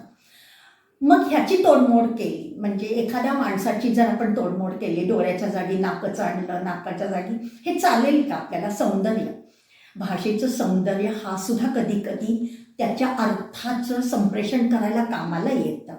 किंवा त्या शब्दांची नक्की जागा, त्याच्यामुळे त्या भाषेचं सौंदर्य वाढत असतं. तुम्ही तो शब्द कुठेही वापरलात तर नाही चालू शकत. म्हणजे साधं वाक्य गद्यात्मक आणि कवितेमध्ये तेच वाक्य पण शब्दांची जागा बदलली जाते आणि त्यामुळे त्याला लयात्मकता येते. आणि इंग्रजीसारख्या भाषा की ज्यांच्यामध्ये प्रत्यय नाही आहेत त्यांची तर शब्दांची जागा ही इतकी निश्चित असते की ती जागा बदलली की अर्थाचा अनर्थ होतो. म्हणजे लिंग्विस्टिकमध्ये आम्ही एक उदाहरण देतो नेहमी, रामा किल्ड रावणा, आणि मग हे तुम्ही उलटं करा, रावणाला आधी घ्या, तर अर्थाचा अनर्थ होईल. पण हिंदी मराठीसारखे जिथं प्रत्ययांची सोय आहे, राम ने रावण को मारा, रावण को राम ने मारा, कुठेही बदला पण ते त्यांचे संबंध इतके पक्के आहेत. तर तसं काही भाषा ह्या शब्दांच्या जागा ठरलेल्या असतात. ऱ्हस्व दीर्घांच्यामुळे अर्थामध्ये बदल होतात. म्हणजे उदाहरणार्थ दिन आणि दीन, दी दीर्घ केला की त्याचा अर्थ गरीब होतो. म्हणजे असे जे आहेत त्याच्यासाठी व्याकरण आणि भाषाविज्ञान ह्याची खूप गरज आहे. पण आता पुढचा मुद्दा माझा असा येईल की जेव्हा आपण क्रिएटिव्हिटीकडे येतो तर तेव्हा हे व्याकरण आणि हे भाषाविज्ञान हे तुमच्या डोक्यात कुठेतरी पाहिजे मागे. पण ते जर हवी झालं म्हणजे पुढे यायला लागलं तर अनुवाद नीरस होईल किंवा कवितेतले संदर्भ हरवून जातील, त्याचं सौंदर्य हरवून जाईल. म्हणजे कविता समजण्यासाठी कवितेचे सगळे इझम्स, सिद्धांत माहिती पाहिजेत. पण प्रत्येक वेळी ते सिद्धांत डोक्यात ठेवून जर तुम्ही कवितेचा रसास्वाद घ्यायला लागलात तर तो रसास्वाद तुम्हाला घेताच येणार नाही आणि मग तुम्ही आनंदाला मुकाल. मग कविता जर ही आपल्याला आनंद देत असेल, देतेच म्हणजे, तर ते सिद्धांत तुमच्या मागे पार्श्वभूमीत पाहिजेत कुठेतरी. समीक्षेत ते तुम्हाला उपयोगी पडतील पण रसास्वादाच्या वेळी, आनंदाच्या वेळी ते तुमच्या कुठेतरी मागे राहिले पाहिजेत डोक्यात. असं माझं एक ऑब्झर्वेशन आणि अनुभव आहे. मी अनुवाद करते तेव्हा भाषाविज्ञान आणि व्याकरणाच्या जास्त आहारी नाही जात, कारण ते आहारी गेलं की अनुवादातलं सौंदर्य निघून जाईल. फक्त त्या वाक्याचा आपण दुसऱ्या भाषेत नेताना काही चुकीचा अर्थ तर होत नाही ना, रेफरन्स तर बदलत नाही ना, एवढं फक्त बघावं लागतं. मग वाक्याची रचना किंवा मग ती कवितेसारखी वाक्य आली तरी चालतील, त्यांना फरक नाही पडत. संत जनाबाई पुस्तक के बारे में कृपया बताइए. संत जनाबाई मराठी की संत कवयित्री, इसका परिचय मुझे हिंदी जगत को देना था. ये किताब है संत जनाबाई. समानता तो ये है कि हिंदी में भी भक्ति काल और साधारण लगभग समय वही है 12वीं शती, लेकिन मराठी के जो उनके अभंग हैं, अभी ये जो सारे छंद हैं, दोहा, अभंग, तो ये हिंदी में लाना था. तो कभी कभी मैंने अभंग इन्वर्टेड काम और वो क्या है, कितनी मात्रा वगैरह ये जो है इस तरह से किया मैंने. कबीर की उलटबासियाँ हिंदी में बहुत ही सुपरिचित है कि रहस्यात्मक अनुभूतियाँ जब इतनी गहरी होती है कि शब्दों में बांधा नहीं जाता, तो उलट बांसियों का प्रयोग करते हैं. बांसी यानी कथन, बोलना, उल्टा कथन, उलट बांसियाँ. तो कबीर की उलट बांसियाँ तो बहुत ही सुपरिचित है. मतलब जैसे वो कहता है कि बरसे कंबल भीगा पानी, तो दरअसल स्थिति ये है कि पानी बरसता है और कंबल भीगता है, लेकिन वो कहता है कि कंबल बरसता है और पानी भीगता है. मतलब ये चरमोत्कर्ष है एक रूपता का या इसका. तो जनाबाई के अभंगों में भी मुझे ऐसी उलटबासियाँ मिली, तो मैंने उलटबासियाँ शीर्षक के अंतर्गत ही उनका जो काव्य प्रकार था उसका परिचय करा दिया. तो हिंदी भाषी लोगों को ये बिल्कुल अनोखा नहीं लगेगा क्योंकि उनको उलटबासियाँ मालूम है कबीर के जरिए. तो जनाबाई के साथ तादात्म्य पाने में ये उनकी मदद करेगा. और कभी कभी मुझे ऐसा लगा कि ये जो उनकी अभिव्यक्ति है विट्ठल के प्रति, तो इससे हिंदी में कैसे करें, तो मैंने वो वाकई उनका अभंग दिया मराठी में और उसका हिंदी अनुवाद दिया, अर्थ समझा दिया। और एक शीर्षक मैंने बहुत अच्छा दिया था यहाँ कि संत जनाबाई की सगुण से निर्गुण तक की भक्ति यात्रा, अर्थात मुक्ति की ओर अग्रसर जीवन यात्रा। तो हिंदी में सगुण निर्गुण ये दो बिल्कुल शाखाएं ही हैं अलग। जैसे मराठी में हम सभी को संत कहते हैं, संत ज्ञानेश्वर, संत तुकाराम, संत नामदेव, लेकिन हिंदी में संत और भक्त इनमें अंतर किया जाता है। तो मुझे जनाबाई के अभंग पढ़ते समय ऐसे लगा कि ये सगुण से तो शुरुआत हो रही है लेकिन वो निर्गुण तक पहुंच रही है। तो इसीलिए मुझे हिंदी के जो भक्ति संप्रदाय है, शाखा है, उससे बड़ा तादात्म्य लगा। इसीलिए एक आनंद भी मिला कि और काफ़ी दिक्कत नहीं आई। विदेशी विद्यार्थियों को आपने हिंदी सिखाया और उनके लिए आपने किताबें भी लिखी है, तो वो अनुभव कैसा था? हिंदी विदेशी लोगों के लिए, मतलब विद्यार्थियों के लिए सिखाने का एक प्रस्ताव आया था सामने। जर्मनी की ग्योटिंगन यूनिवर्सिटी जो है, तो वहाँ से एक प्रस्ताव आया था। तब एसपी कॉलेज ने उसमें किया कि ठीक है कि हम सिखाएंगे, और वो काम मेरे पास आया। तो दिक्कत ये थी कि 1 महीना केवल 4 हफ्तों में उनको हिंदी सिखानी थी, और वहाँ उनको कुछ मतलब जैसे हम कहते हैं प्राथमिक जानकारी हिंदी की थी, ऐसा उन्होंने कहा था मुझे। तो इसीलिए ये किताबें जो है ना, पहली भाषा बोध, तो हिंदी शब्द बिल्कुल इस तरह से, और कुछ चित्र, और इस तरह से। और उनका कहना ये था कि उनको कम्युनिकेशन आना चाहिए, मतलब वो बाजार जाए या किसी के घर रहे तो मामूली बातचीत वो हिंदी में कर सके और लिख सके। तो एक नया प्रयोग था, इसीलिए फिर, और वो 8 बैचेस उन्होंने हर साल भेजते थे, 1-1 महीना। तो वैसे 8 बैचेस मैंने सिखाया। तो फिर आओ हिंदी सीखे एक पार्ट, फिर आओ हिंदी सीखे दूसरा पार्ट। तो उनकी जैसी जैसी कैपेसिटी थी या उनके लेवल थे, उसके हिसाब से ये किताबें हमने बनाई थी। तो इस तरह से सुंदर रिजल्ट जैसे कहते हैं ना हम, तो जो 8वां, मतलब हमेशा वो मेल से बताते थे। उनकी इनेस फोर्नेल जो मैडम थी वहाँ, उनकी डायरेक्टर, कि बहुत अच्छा हुआ। वो 2-3 बार विजिट के लिए भी आई यहाँ कि अच्छा चल रहा है वगैरह वगैरह। लेकिन एक बैच की एक स्टूडेंट जो थी, वे जब यहाँ से गए दिल्ली, तो उन्होंने वहाँ जाकर मुझे एक पत्र लिखा हिंदी में कि अभी हमारे प्राध्यापक कहते हैं आपकी हिंदी इतनी अच्छी कैसी बनी, और हम हिंदी में बातचीत करते हैं। तो वो पत्र मुझे बहुत अच्छा लगा। सनातन या पुस्तकासाठी तुम्हाला पुरस्कार मिळाला, तर त्याबद्दल सांगा ना. हां, मला 2021 साली ह्या सनातन पुस्तकासाठी पुरस्कार मिळाला व्हॅली ऑफ वर्ड्स या संस्थेकडून. आणि ही संस्था खूप मोठ्या प्रमाणात काम करते, म्हणजे जवळजवळ आंतरराष्ट्रीय स्वरूपाचं पण आहे त्यांचं कार्य. तर त्यांच्या वेगवेगळ्या क्रायटेरियाज आहेत, बालसाहित्य, क्रिएटिव्ह रायटिंग वगैरे. तर भारतीय भाषाचा हिंदीमध्ये अनुवाद, त्याच्यामध्ये इंग्रजीमधून पण आलेला आहे. तर हिंदी अनुवादासाठी हा पुरस्कार मला मिळाला 2021 साली. आणि त्या पुरस्काराचं स्वरूप म्हणजे ती जी प्रक्रिया आहे त्यांची, ती मला खूप आवडली. की आधी ते आपल्या अप्रोच होतात, मग ते शॉर्टलिस्टेड नाव होतं, त्याचा फोन येतो आपल्याला, म्हणजे कळवतात. आणि जेव्हा हे पुरस्कार मिळाला म्हणजे, तर तेव्हा त्यांनी मला सांगितलं होतं की आता ह्या गाईडलाईनने आम्हाला एक तुमचं अनुवादाबद्दलची मतं, तर त्यांनी प्रश्न पाठवून दिले होते मला.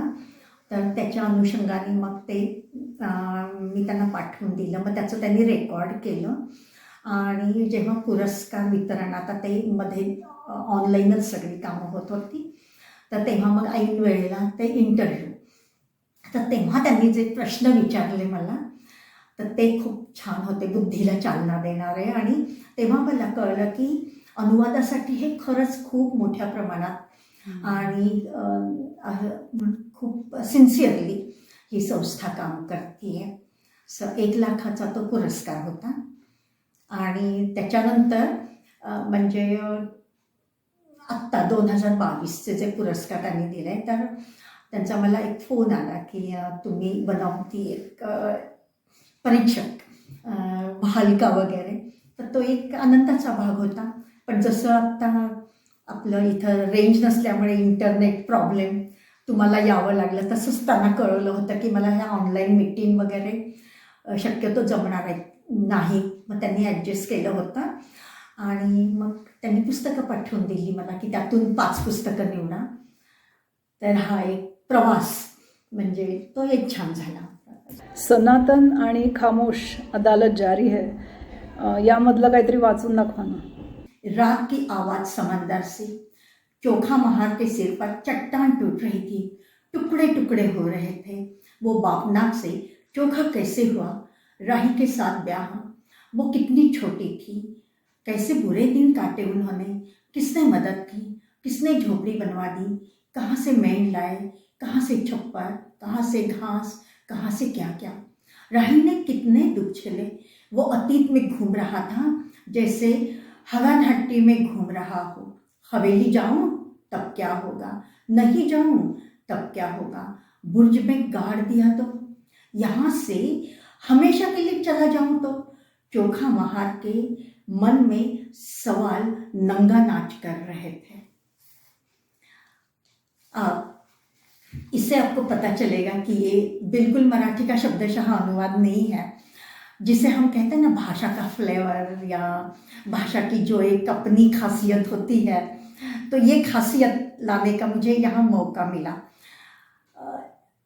दृश्य ये है कि बुर्ज का काम चल रहा है और पुराने ज़माने के, क्या आज के भी ख्याल है कि जब पुल या बुर्ज नहीं बनता तो मनुष्य की बलि दी जाती है, तो उसकी बीवी की बलि चढ़ाई जाती है और वो बीवी को ढूंढते ढूंढते किसी दूसरे की मदद से वहाँ जाता है. तो ये उसकी बीवी की बलि चढ़ाने का पहले का ये उसका सारा माहौल है कि अभी महान लोगों पे ये मुसीबत आने वाली है, पता नहीं किसकी बलि चढ़ेगी, मैं छोड़ के जाऊँ या क्या करूँ.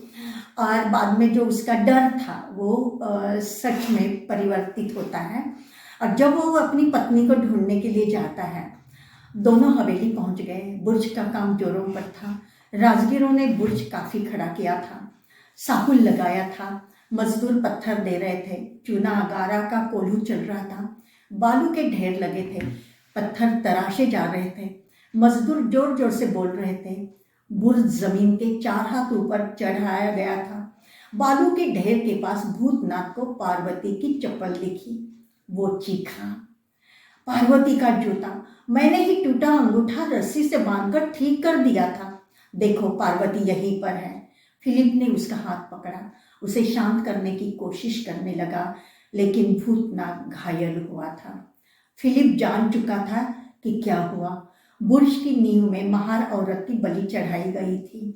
फिलिप भूतनाथ पर चुप होने की धमस जमा रहा था. मैं पार्वती को छोड़कर कैसे चलूं, मुझे उसे देखने तो दो. भाव विवल भूतनाथ को फिलिप वापस लेकर आया. भूतनाथ लड़खड़ा रहा था. हवेली के नौकर चाकरों के ध्यान में बात आ गई थी. उन्होंने दोनों को रोका. फिलिप ने समय की नजाकत भांपी और बोला, मैं इसे लेने आया हूँ, इस पर शक है, इसको तलाशते आया हूँ, इसे तहसीलदार के सामने खड़ा करना है. नौकरों ने फिलिप को पहचाना. उसकी बात पर उन्हें यकीन हो आया. उन्हें जाने दिया. दोनों हवेली के बाहर आ गए. इसमें बिल्कुल जो एक वातावरण निर्मित है और शब्दों का जो है कि ये मराठी के शब्दों का तो बिल्कुल अनुवाद नहीं हो सकता. तो इसे मैं कहना चाहती हूँ कि प्रत्येक भाषा की जो सक्षमता होती है और वो यदि हम लाए, अब ये दरअसल कविता की भाषा है, जो वर्णन चांदनी रात का और वो है, उसी तरह खामोश अदालत जारी है। इसमें कांति मतलब मुझे लगता है नाटक सभी ने देखा हुआ पढ़ा हुआ, मतलब ये बहुचर्चित नाटक है। तो जिस तरह से वो बेनारे का और टाइम पास के लिए, क्योंकि नाटक शुरू होने में समय है, वो लोग वहाँ पहुँचे हैं और खेल खेल में किसी को इतने नोचते हैं वो। और अंतिम मैं पढ़ के आपको सुनाती हूँ।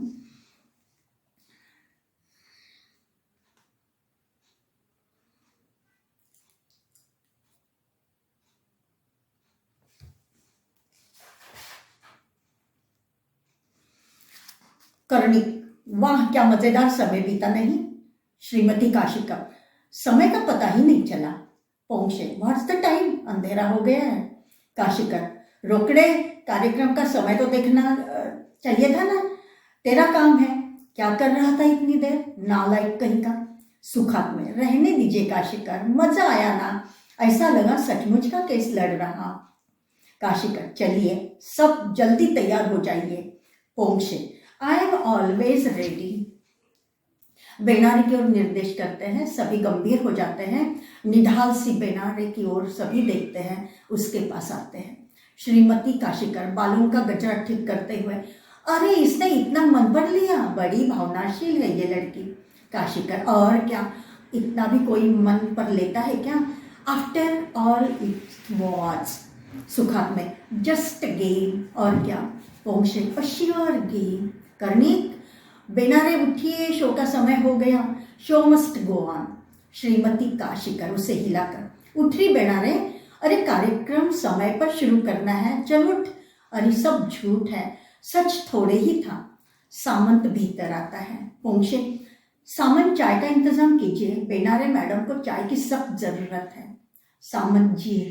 काशिकर उठते हैं, पगड़ी निकाल कर रखते हैं सामने टेबल पर रखी टिक 20 की बोतल की ओर ध्यान जाता है, डर कर देखते हैं, फिर जल्दी में अन्यों से, चलिए चलिए जल्दी चलिए, मुंह हाथ धोकर तैयार हो जाइए, खेल काफी हुआ, अब नाउ टू बिजनेस, चलिए। सभी आवाज न करते हुए मिलकर भीतर चले जाते हैं। रंगमंच पर बेनारी वैसी निढाल सी, दरवाजे पर सामंत संकोच से ना समझी में भीतर आकर मंच पर रखे सामान में रखा हुआ कपड़े का हरा तोता निकालता है, दरवाजे की ओर जाने लगता है, लेकिन बेनारे को देखकर दुखी होता है। क्या करे, उसे सूझता नहीं। वो धीमे से पुकारता है, बेनारे मैडम, लेकिन वो सुनती नहीं। वो और ना समझी में कुछ नहीं सूझता तो तोता अदब से, वात्सल्य भाव से उसके सामने रखता है और बाहर निकाल जाता है। बेनारे कुछ हिलती है, शक्तिहीन, निढाल सी। पास में वो होता है, कहीं से उसी की आवाज में सुर सुनाई देते हैं। चिड़िया से फिर तोता पूछे, चिड़िया से फिर तोता पूछे, क्यों री तेरी आंखें गीली, क्या कहूँ रे बाबा, ले गया कोई घरौंदा मेरा, चिव चिव चिव चिव। कौवे दादा, देखा क्या रे तूने घरौंदा मेरा, नहीं री बिल्कुल नहीं, तेरा मेरा वास्ता ही क्या है रे, चिव चिव चिव चिव। प्रकाश सिर्फ बेनारे पर, बाकी रंगमंच पर अंधेरा। धीरे धीरे पर्दा गिरता है, इतना कुरेदना कि वो जीने से मौत अच्छी लगे, और ये खेल खेल में बाकी सब मजा ले रहे हैं, उस पे झूठा मुकदमा चला रहे हैं, उनको मजा आ रहा है, और अपनी जो एक हिपोक्रेसी है, पाखंड है, उसको छिपाते हैं और बाद में उसे उसी हालत में छोड़ के चले जाते हैं।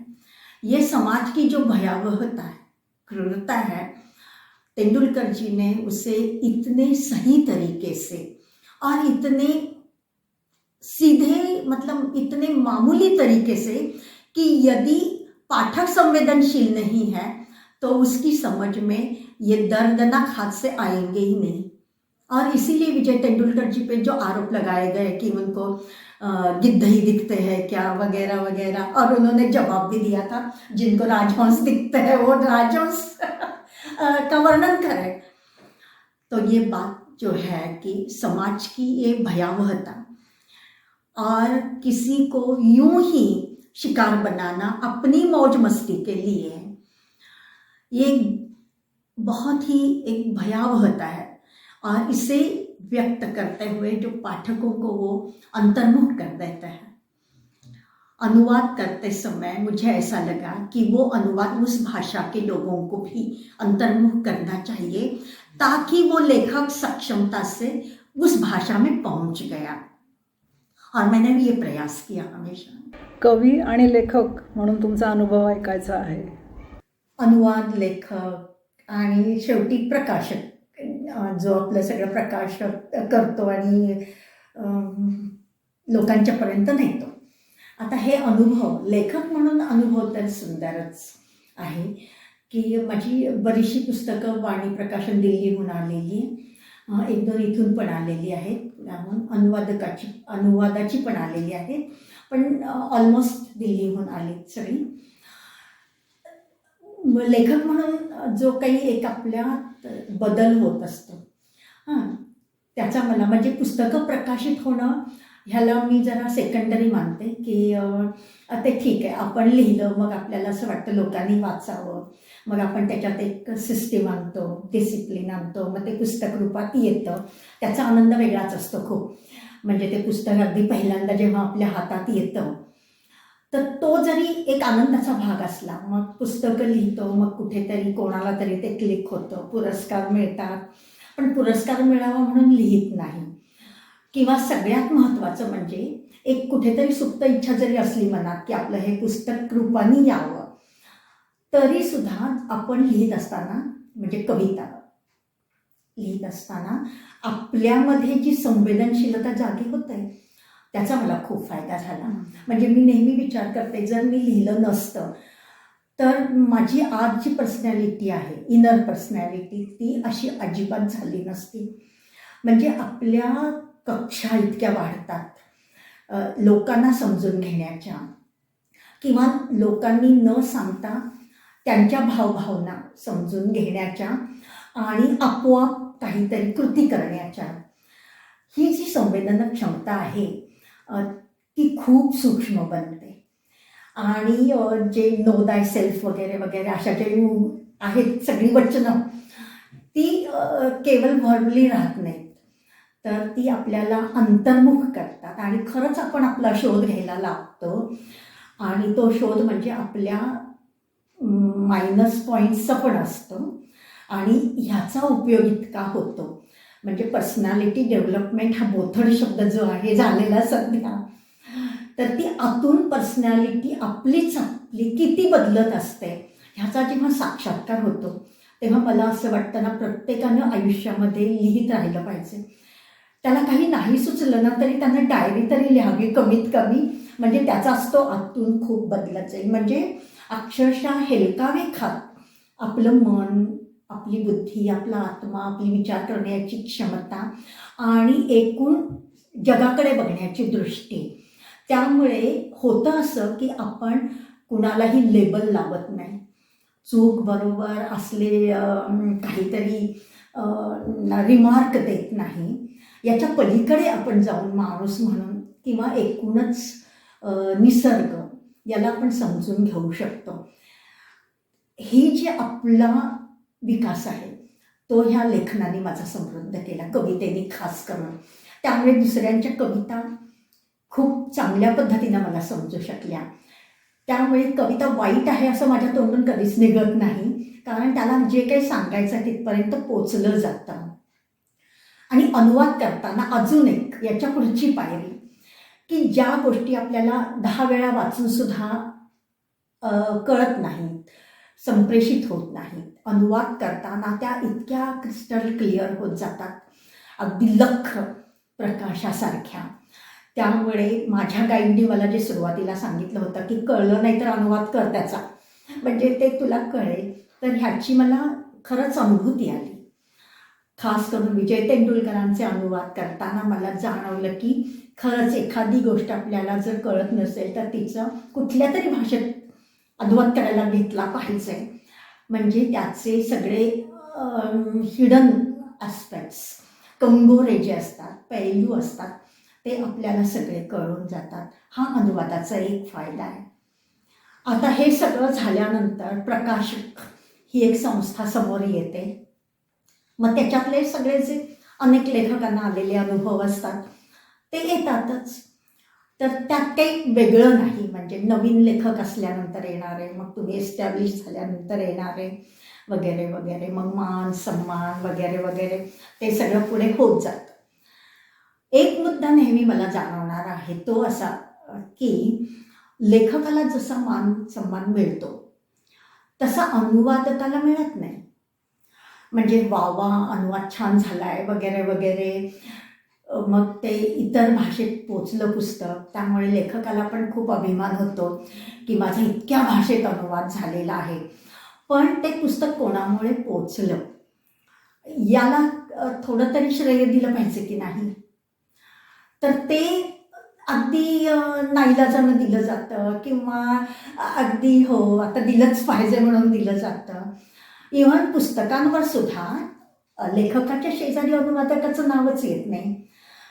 कुठे कुठे येतं, पण साधारण सिस्टीम अशी की ते आतल्या पानावर एखाद्या ठिकाणी अनुवादकाचं नाव येतं.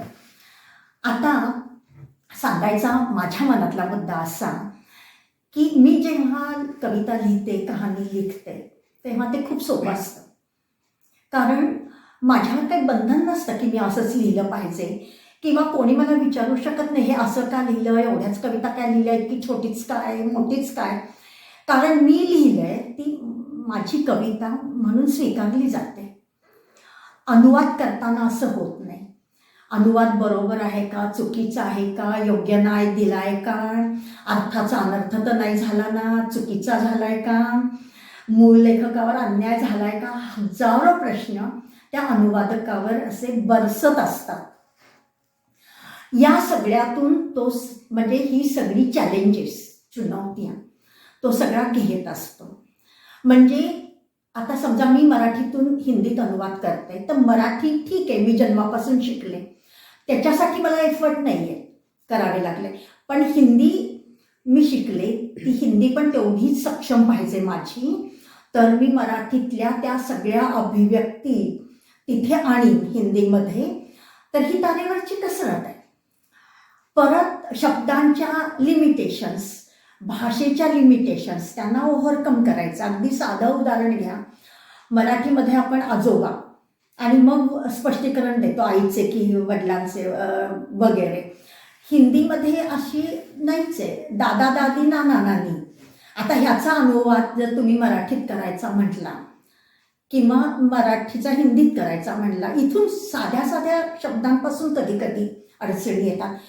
या आणि तर मग मोठ्या प्रमाणात म्हणजे पुढे तेंडुलकरांच्या सारखे लेखक जेव्हा येतात समोर, तर या सगळ्यांना तो पार करत असतो अडथळ्यांची शर्यत. आणि अगदी काय म्हणू की 100% मूळ लेखकाच्या भावभावना, अभिव्यक्ती तो दुसऱ्या भाषेत आणत असतो. जेव्हा तो हे करत असतो तेव्हा तो खरंच क्रिएटिव्हिटीसाठी लागणारी जी तल्लीनता, ज्याला आपण समाधी अवस्था म्हणतो, त्याच्यात तो गेलेला असतो. पण ते त्याच्या डोक्यातनं येत नसतं ना, आतून ते बाहेर ते पुस्तक असतं समोर अनुवादाचं, मराठीतलं आणि मग हिंदीत करायचं. म्हणजे एकीकडे अपेक्षा त्याला क्रिएटिव्हिटीची अशी असते, डिमांड त्या अनुवाद करण्याच्या प्रक्रियेची, की त्यानं तेवढंच तल्लीन झालं पाहिजे जेवढा तो मूळ रचना करत असताना असतो. आणि तरीसुद्धा त्याला हे बाहेरची टेक्निकल व्यवधानं, भाषेच्या लिमिटेशन्स ह्या सगळ्या सांभाळत असताना तोही तारेवरची कसरत करत असतो. म्हणजे एकीकडे तू समाधी अवस्थेमध्ये जा, पण त्याच वेळी तुला बाहेर काय चाललंय ते कळलं पाहिजे. हे जे विसंगती किंवा विरोधाभास यातून तो जात असतो. एवढं सगळं तो करत असतो. एखादं पुस्तक आणतो, त्या लेखकाला ते क्रेडिट मिळतं, त्याला पुरस्कार मिळतात, त्याची वाहवा होते आणि मग हा अनुवादक कुठे, हा पडद्याच्या मागे. ही जी मानसिकता आहे सगळी प्रकाशन व्यवसायापासून लेखकांच्यापर्यंत, तर ही मानसिकता कुठेतरी बदलली पाहिजे ना काळानुसार. आता ही बदलेल कशी? तर बदलणं अवघडच आहे. मानसिकता बदलणं हे तसं पण अवघडच असतं. आणि विद्वानांची मानसिकता बदलणं तर आणिच अवघड, कारण त्यांच्यात एकीकधीच म्हणजे सगळे अनुवादक मिळून काहीतरी एक डिसिजन घेत आहेत, प्रकाशकांच्यावर दबाव आणतायत, असं होणारच नाही कधी. लेखक करतील का असं की माझ्या नावाबरोबर अनुवादकाचं नाव आलं पाहिजे? करणारच नाही, कारण श्रेय विभागलं जाईल, म्हणून त्यांना त्यांचं स्थान पाहिजे असणार आहे. मग हे करणार कोण? एकतर प्रकाशक करू शकतो, कारण त्याचं घेणं देणंच नाही आहे की आमच्या प्रकाशन संस्थेचं हे आहे की आम्ही अनुवादकाचं नाव पण छापणार, ही अट मान्य आहे का, हे ते करू शकतात. ज्या प्रायोगिक तत्वावर काम करणाऱ्या NGOज आहेत, संस्था आहेत, अनुवादास तुमच्यासारख्या संस्था, व्यक्ती म्हणून सुद्धा एक संस्था असते शेवटी, किंवा अनुवादासाठी पुरस्कार देणाऱ्या ज्या संस्था आहेत, अनुवादाचं काम करणाऱ्या ज्या संस्था आहेत, ह्या संस्था हे करू शकतात. पण तो अवेअरनेस अजून म्हणावा तसा आलेला नाही आहे. चलता है ना चलने दो, किसी का कुछ बिगड़ता नहीं है ना, अशी जी एक मानसिकता आहे ती मानसिकता थोडी बदलली पाहिजे असं मला नेहमी वाटतं. कारण मी कविता पण लिहिल्यात, म्हणजे ज्याला आपण म्हणतो क्रिएटिव्हिटी, आणि अनुवादाला सुद्धा मी क्रिएटिव्हिटीच मानते, अनुवादही केलेले आहेत. तर मला तुलनेने कविता लिहिणं खूप सोपं वाटतं, कारण मला कुणाचीच बंधनं नसतात, किंवा हे तू चूक लिहिलंयस आणि बरोबर लिहिलंयस आणि अन्याय झालाय असं कोणी मला विचारायला येणार नसतं. माझी कविता ही माझीच असते, पण माझा अनुवाद माझाच आहे असं मी म्हणू शकत नाही. कारण तो कुठल्या तरी एका मूळ कृतीचा मी केलेलं आहे ते, तर त्यामुळे ते मूळ लेखकाला, मूळ कृतीला ते श्रेय मिळालंच पाहिजे. पण लेखकांनी, प्रकाशकांनी हे लक्षात ठेवलं पाहिजे की अनुवाद करणं ही सुद्धा एक खूप मोठी किमया आहे. आणि जसं ते वि. स. खांडेकरांनी म्हटलेलं होतं की कितीही प्रयत्न केला तरी अत्तराच्या एका कुप्पीतनं दुसऱ्या कुप्पीत अत्तर काढताना काही थेंब खाली पडणारच, पण त्याचा फ्रेग्रन्स काही कमी होतो का? ते टेबलवर पडलं, कुठेही पडलं तर सुवास येतच राहणार, असा तो दरवळ आहे. आणि हे जो माणूस करतो, व्यक्ती, अनुवादक, तर त्यालासुद्धा क्रेडिट मिळालं पाहिजे असं वाटतं. आणि हे जेव्हा मी बोलते तेव्हा माझ्या डोळ्यासमोर नेहमी फिल्म जगत येतं. मला फिल्म पाहायचा खूप शौक आहे, त्याच्यामुळे पण असेल की पूर्वी गीतकारांची नावं पडद्यावर येत नसायची, श्रेय म्हणजे ते श्रेय नामावलीमध्ये. तर त्या गीतकारांनी एकत्र येऊन केलं ना आंदोलन की आमची नावं आली पाहिजेत, आणि यायला लागली नावं. पण तो कमर्शियल एरिया आहे सगळा, म्हणजे इंडस्ट्री आहे ती. आपण साहित्याला इंडस्ट्री म्हणत नाही, अजून तरी म्हणत नाही, त्यामुळे हा फरक आहे. पण क्रिएटिव्हिटीच आहे. आणि दुसरा एक मी अनुभव सांगते, म्हणजे तो जास्त प्रमाणात नाही आलेला, पण एक मानसिकता समाजाची, जेव्हा तुम्हाला एखाद्याला क्रेडिट द्यायचं नसतं तेव्हा तुम्ही त्याच्या क्रिएटिव्हिटीपेक्षा तो अनुवादक आहे ना असं तुम्ही लेबल लावून टाकता. हा अनुभव मला एकदा दोनदा आलेला आहे. तर म्हणजे परत ते गौण अनुवाद, म्हणजे मग लेखक म्हणण्यापेक्षा अनुवादक म्हणा, म्हणजे क्रेडिट दिल्यासारखं पण झालं आणि न दिल्यासारखं पण झालं. म्हणजे ही मानसिकता बदलली पाहिजे. आणि आय होप सो की तुम्ही हे जे काम करताय सगळं खूप छान पद्धतीनं करताय. म्हणजे एवढे त्याच्या मागे श्रम आहेत तुमचे, लेखकांच्या, अनुवादकांच्या मागे जाऊन एवढं त्यांच्याशी संवाद साधून, एवढा वेळ देऊन, आणि आज जसे तुम्ही इथं इंटरनेटचा प्रॉब्लेम असल्यामुळे तुम्ही इथपर्यंत आलात, म्हणजे हे खरंच क्रेडिट आहे. तर तुमच्यासारखी माणसं जेव्हा मला भेटतात तेव्हा मला अशी आशा जागृत होते की हां, आता यांना सुद्धा श्रेय मिळायला लागेल बरं का, पहिल्या पानावर का होईना. तर मला तुमचे आभार विशेषतः याच्यासाठी मानायचे की हे खरंच म्हणजे शब्दांच्या पलीकडचं काम आहे. आता हे मी तुमच्या तोंडावर बोलते म्हणून याला खोटी प्रशंसा मानू नका तुम्ही, पण हे खूप अवघड काम आहे तुम्ही जे करताय. एवढा फॉलोअप करणं, एवढी पत्ते मिळवणं लोकांचे, त्यांच्याशी संपर्क साधणं आणि अननोन व्यक्ती कोण कुठली काय कधी न पाहिलेली कधी न ऐकलेली तिथपर्यंत जाणं आणि संवाद साधणं, ते पण त्या माणसाला इतकं रिलॅक्स करणं ॲट इज. आणि हे अनुवादासाठीचे तुमचं म्हणजे काय म्हणतात धावपळ, जीवाचा हक्कण तांडव जे चाललेलं आहे त्याच्यात तुम्हाला खूप काय म्हणूया सुयश लाभो. कारण तुमच्या यशात अनुवादकांचं खूप मोठं म्हणजे समाधान असेल त्यांना, मी म्हणते असं. पण खूप छान काम करतात शब्दांच्या पलीकडे. असं माझ्या एका कवितेच्या शेवटी म्हणजे कविता पुस्तकाच्या शेवटी मी म्हटलं, शब्दों की सीमाएं जहाँ खतम होती है वहाँ कविता शुरू होती है.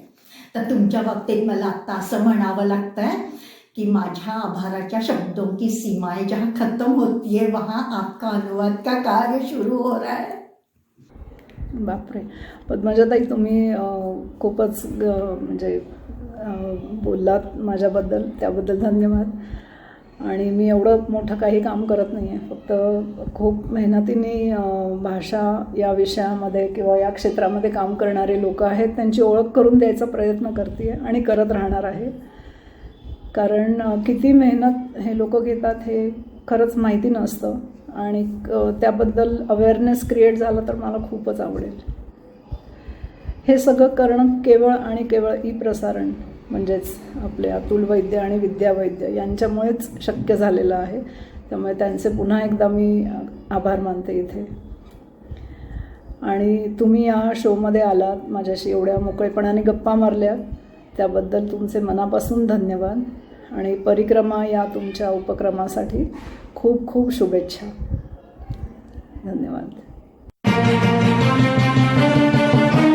झनक झनक झन झंकारितः अखिल जगती भुलवी आहा रसिक मनांच्या तारा, गीत कहाण्या हित गुजेही सांगे अभिनव धारा. ई प्रसारण